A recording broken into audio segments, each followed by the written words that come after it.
नमस्कार दोस्तों, आज भारतीय राज्य व्यवस्था में कुछ महत्वपूर्ण प्रश्न उत्तरों पर चर्चा करेंगे। भारत के राष्ट्रपति को उनके कार्यकाल की समाप्ति से पूर्व महाभियोग लगाने के लिए किसकी अनुशंसा आवश्यक है? तो संसद के जो दोनों सदन हैं, राज्यसभा और लोकसभा, उसकी अनुशंसा पर राष्ट्रपति के खिलाफ महाभियोग लाया जा सकता है। भारतीय संविधान में कितने प्रकार के न्यायिक आदेश जारी किए जा सकते हैं? तो भारत के जो संविधान में उसमें 5 प्रकार के आदेश जारी किए जा सकते हैं। बंदी प्रत्यक्षीकरण लेख, परमादेश, प्रतिषेध लेख, उत्प्रेषण लेख और अधिकार पर्चा, ये 5 प्रकार के न्यायिक आदेश हैं वो जारी किए जा सकते हैं भारतीय संविधान के तहत। भारतीय संविधान का भाग 4 निम्नलिखित में किससे संबंधित हैं? तो जो राज्य के नीति निर्देशक तत्व हैं उनका उल्लेख संविधान के भाग 4 में किया गया है। भारतीय संविधान में कितने मौलिक कर्तव्य उल्लेखित हैं? तो भारत के संविधान में 11 प्रकार के मौलिक कर्तव्यों का उल्लेख किया गया है। अधिकार पर्चा शब्द का शाब्दिक अर्थ क्या है? तो किसी अधिकार या वारंट से तात्पर्य होता है अधिकार पर्चा। भारतीय संविधान में राष्ट्रपति के चुनाव की न्यायिक प्रक्रिया किस देश से ली गई है? तो आयरलैंड देश के संविधान से राष्ट्रपति के चुनाव की प्रक्रिया भारतीय संविधान में ग्रहण की गई है। निम्नलिखित में से किसे संप्रभुता के अद्वैत सिद्धांत दिए थे? तो ऑस्टिन के द्वारा संप्रभुता के अद्वैत सिद्धांत का प्रतिपादन किया गया था। भारत के राष्ट्रपति के पद के लिए कौन शपथ दिलाता है? तो भारत के मुख्य जो न्यायाधीश होते हैं वो राष्ट्रपति के पद के लिए शपथ दिलाते हैं। तो प्रथम जो मुख्य न्यायाधीश रहे हैं भारत के वो एच.जे. कानिया थे। वो 26 जनवरी 1950 को उन्होंने कार्य ग्रहण किया था। वर्तमान में मुख्य न्यायाधीश शरद अरविंद बोबडे हैं। निम्नलिखित में से कौन से भारत राज्य का कार्यपाल अध्यक्ष होता है? निम्न में से कौन से भारत राज्य का कार्यपाल अध्यक्ष होता है? जो राष्ट्रपति होता है वो भारत का कार्यपालक अध्यक्ष होता है। निम्नलिखित में से किसके द्वारा भारतीय सुरक्षा बलों पर सर्वोच्च कमान रहती है? तो इसका राइट आंसर है जो भारत का राष्ट्रपति होता है उसकी भारतीय सेना पर सर्वोच्च कमान रहती है। दल बदल कानून भारतीय संविधान की किस अनुसूची से दिया गया है? तो 10वीं अनुसूची में, भारतीय संविधान के 10वीं अनुसूची में दल बदल कानून का उल्लेख किया गया है। उत्प्रेषण से क्या अभिप्राय है? तो प्रमाणित करना या जानकारी देना उत्प्रेषण का अभिप्राय है। भारत में राज्य के राज्यपाल की नियुक्ति कौन करता है? तो इसका राइट आंसर है भारत का जो राष्ट्रपति होता है वो राज्यपाल की नियुक्ति करता है। अनुच्छेद 155 में राज्यपाल की नियुक्ति राष्ट्रपति के द्वारा की जाएगी ऐसा लिखा हुआ है। भारतीय संविधान के किस अनुच्छेद में आपातकाल का प्रावधान है? तो अनुच्छेद 352 के तहत राष्ट्रपति देश में आपातकाल की घोषणा कर सकते हैं। निम्न में से कौन हमारे देश के दोनों में से किसी भी सदन का सदस्य नहीं होता? तो राष्ट्रपति होता है वो संसद के किसी भी सदन, राज्यसभा या लोकसभा का सदस्य नहीं होता है। भारतीय संविधान के किस निम्नलिखित भाग में मौलिक कर्तव्यों का उल्लेख किया गया है? तो भाग 4A में मौलिक कर्तव्यों का उल्लेख किया गया है। भारत में राज्य का राज्यपाल बनने के लिए न्यूनतम आयु कितनी है? तो राज्यपाल बनने के लिए आयु का प्रावधान 35 वर्ष किया है। लोकसभा का सदस्य मनोनीत होने के लिए 25 वर्ष, राज्यसभा का सदस्य मनोनीत होने के लिए 30 वर्ष, राज्यपाल मनोनीत होने के लिए 35 वर्ष आयु का प्रावधान किया गया है। किस अनुच्छेद के अंतर्गत भारत के राष्ट्रपति द्वारा वित्तीय आपातकाल लागू किया जा सकता है? अनुच्छेद 360 के तहत राष्ट्रपति भारत में वित्तीय आपातकाल की घोषणा कर सकता है। वर्तमान समय में तक एक बार भी वित्तीय आपातकाल लागू नहीं किया गया है। किस अनुच्छेद के अंतर्गत भारत के राष्ट्रपति द्वारा संवैधानिक आपातकाल लागू किया जाता है? इसका राइट आंसर है सी, अनुच्छेद 356। अगर किसी राज्य में कानून के तहत राज्य का संचालन नहीं हो रहा है तो राष्ट्रपति उस राज्य में आपातकाल लगा सकता है। ऊपरी सदन राज्यसभा के कितने सदस्यों की नियुक्ति भारत के राष्ट्रपति द्वारा की जा सकती है? तो 12 सदस्य होते हैं। वो कला के क्षेत्र में, खेल के क्षेत्र में होते हैं, उनको राष्ट्रपति मनोनीत करता है। निम्नलिखित संशोधनों में से किसे भारत का लघु संविधान भी कहा जाता है? तो 42वां संविधान संशोधन है, उसे लघु संविधान का दर्जा प्राप्त है। निम्नलिखित में से कौन सा स्वाभाविक रूप से न्यायपूर्ण है? तो मौलिक अधिकार होते हैं, वो स्वाभाविक रूप से न्यायपूर्ण होते हैं। निम्नलिखित में से कौन से अधिकार को मौलिक अधिकारों से हटाकर एक कानूनी सामान्य कानून अधिकार बना दिया गया है? तो इसमें संपत्ति का जो अधिकार है उसे सामान्य कानूनी अधिकार बना दिया गया था। भारतीय संविधान द्वारा भारतीय नागरिकों को 7 मूल अधिकार प्रदान किए गए थे, किंतु 44वें संविधान संशोधन के द्वारा संपत्ति के अधिकार को मूल अधिकारों से हटाकर एक कानूनी अधिकार के रूप में शामिल किया गया है। लेकिन वर्तमान में 6 ही प्रकार के हमारे मौलिक अधिकार हैं। समानता का अधिकार, स्वतंत्रता का अधिकार, शोषण के विरुद्ध अधिकार, धर्म की स्वतंत्रता का अधिकार, सांस्कृतिक एवं शिक्षा संबंधी अधिकार, संवैधानिक उपचारों का अधिकार।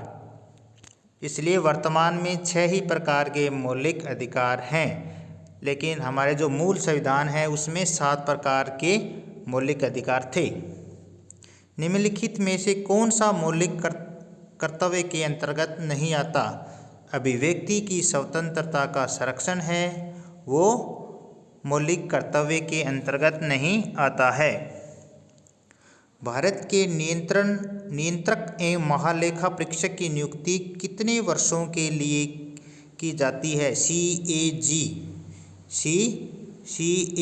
की जो नियुक्ति है वो 6 वर्षों के लिए की जाती है। भारत का आकस्मिकता निधि का संरक्षक कौन होता है? तो जो राष्ट्रपति होता है वो भारत की आकस्मिक निधि का संरक्षक होता है। निम्नलिखित में से किस देश के पास लिखित संविधान नहीं है? तो जो यूनाइटेड किंगडम है उनके पास खुद का लिखित संविधान नहीं है। भारतीय संसद प्रणाली में खाते का वोट की वैधता कितने महीनों तक के लिए वैध होती है चुनाव के वर्ष को छोड़कर? तो इसका राइट आंसर है 2 महीने के लिए ही खाते पर वोट की वैधता रहती है। भारतीय संविधान में न्यायिक पुनरावलोकन का प्रावधान किस देश के संविधान से लिया गया है? तो इसका राइट आंसर है संयुक्त राज्य अमेरिका से न्यायिक पुनरावलोकन का प्रावधान लिया गया है। कोई व्यक्ति भारत के राष्ट्रपति के पद पर कितनी बार चुना जा सकता है? तो इस मामले में भारतीय संविधान मौन है, इसकी कोई भी सीमा नहीं है। व्यक्ति जब तक चाहे तब तक राष्ट्रपति का चुनाव लड़ सकता है।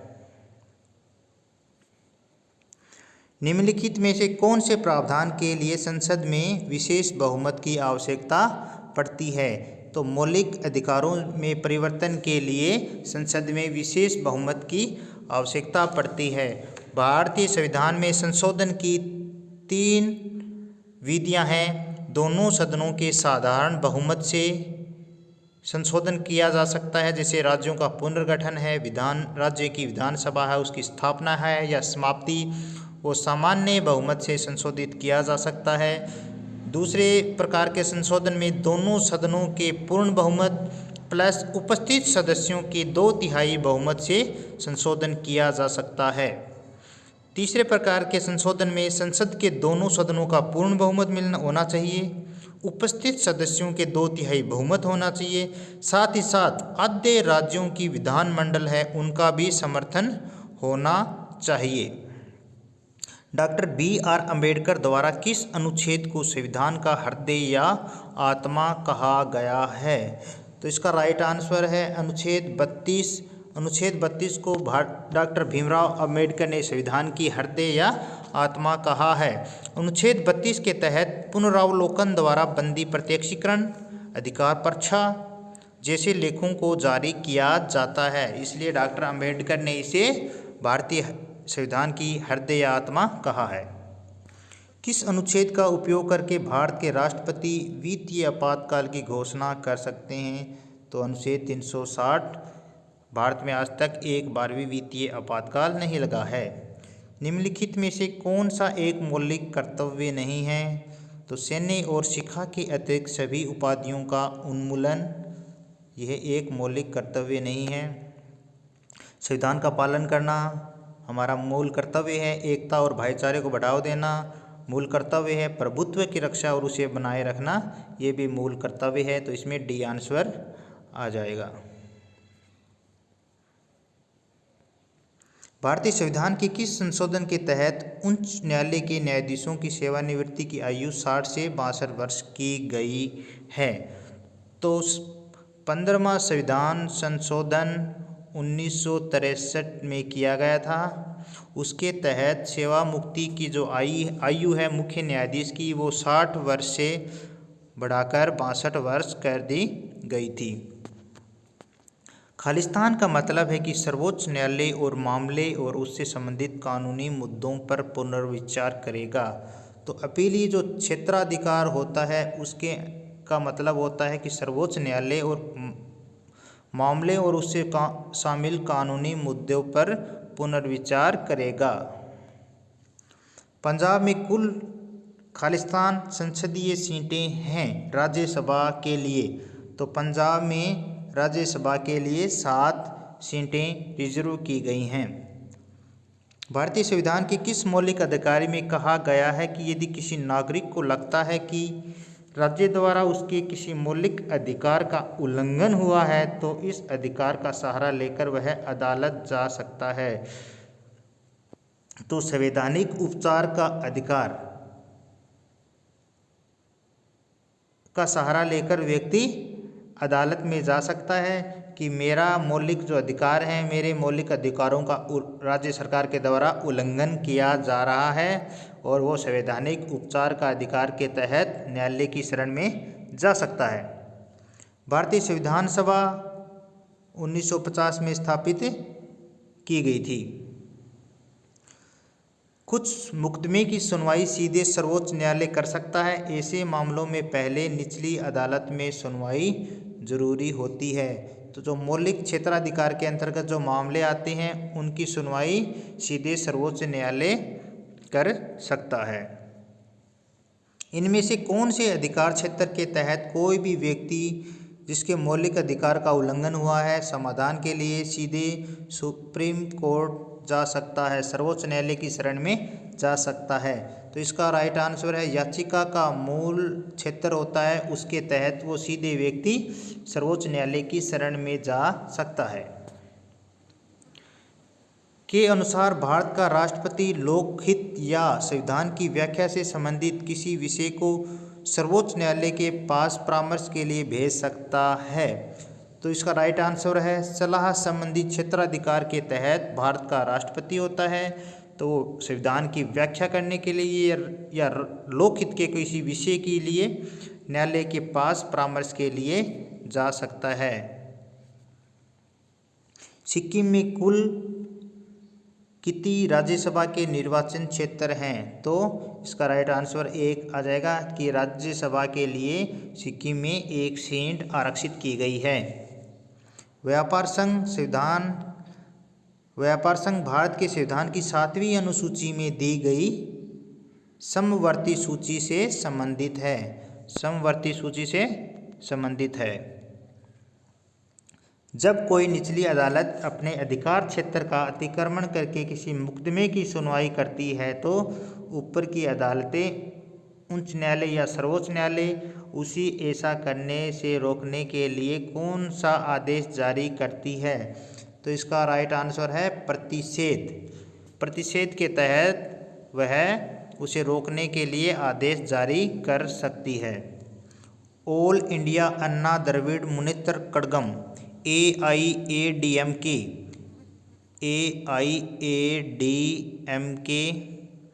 की स्थापना किस वर्ष हुई थी? तो 1972 में AIADMK की स्थापना हुई थी। भारतीय संविधान के किस मौलिक अधिकार के अंतर्गत दुकान, नहाने घाट, होटल आदि स्थानों पर समान प्रवेश का अधिकार शामिल है? तो समानता का अधिकार है। उसके तहत व्यक्ति के साथ किसी भी प्रकार का भेदभाव नहीं किया जा सकता। उसके लिए दुकानें, नहाने के घाट, होटल आदि स्थानों पर प्रवेश होना चाहिए। भारत के राष्ट्रपति किसी भी सार्वजनिक हित संबंधी मामलों या उसके संविधान की व्याख्या शामिल हो कि सलाह के लिए सर्वोच्च न्यायालय के लिए जा सकता है। तो सलाहकार न्यायिक क्षेत्र के तहत वो सर्वोच्च न्यायालय के पास जा सकते हैं। त्रिपुरा में कुल कितनी राज्यसभा की सीटें हैं? तो त्रिपुरा में भी राज्यसभा की 1 सीट है। भूमि तथा भवन पर लगने वाला कर भारत के संविधान की 7वीं अनुसूची में दी गई राज्य सूची का विषय है और उस सूची में इसको लिस्टेड किया गया है। भूमि तथा भवन पर लगने वाला कर भारत के संविधान की 7वीं अनुसूची में राज्य सूची में सूचीबद्ध किया गया है। तो दोस्तों आशा करते हैं कि आपको वीडियो पसंद आएगा और ये महत्वपूर्ण प्रश्न है और आप हमारे साथ बने रहने के लिए चैनल को सब्सक्राइब करें और साथ में बेल आइकन भी प्रेस करें। धन्यवाद।